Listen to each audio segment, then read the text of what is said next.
Hello नमस्कार, कसे सगळे मस्त असतीलच. आज मी डिसाईड केलं की आज प्रॉन बिर्याणी बनवून टाकूया, कारण की चिकन बिर्याणी तर आपण रोजच खातो. प्रॉन बिर्याणी मी पहिल्यांदा बनवते. म्हणजे कांदे उभे चिरून घेतले आणि एकदम पातळ उभे चिरून घ्यायचे. मग नंतर कांदे कढईमध्ये टाकले, गरम केलं, अद्रक लसूण पेस्ट कुटून घेतले आणि कांदे बघा मस्त कुरकुरीत झाले, फ्राय झाले. आणि मी एका साईडला भात बनवते.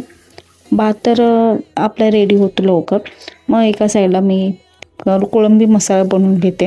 कोळंबी मसाल्यामध्ये ना आपण लाल जास्त करायचा कांदे, कारण की कांदे मग कच्चे राहतात. कांदे मग मस्त लाल केले, त्याच्या अद्रक पेस्ट टाकायची, 2 मिरची आणि टमॅटो प्युरी. आणि टमॅटो मी अख्खे टाकत नाही, कारण की टमॅटो लागतात, मग प्युरी बरी पडते. आणि मग मसाले टाकायचे, हळद, मीठ, मसाला आणि धनिया पावडर, गरम मसाला आणि तिखट मसाला पण तुम्हाला ज्या हिशोबाने तिखट पाहिजे त्या हिशोबाने तुम्ही टाकू शकता. मला अंदाज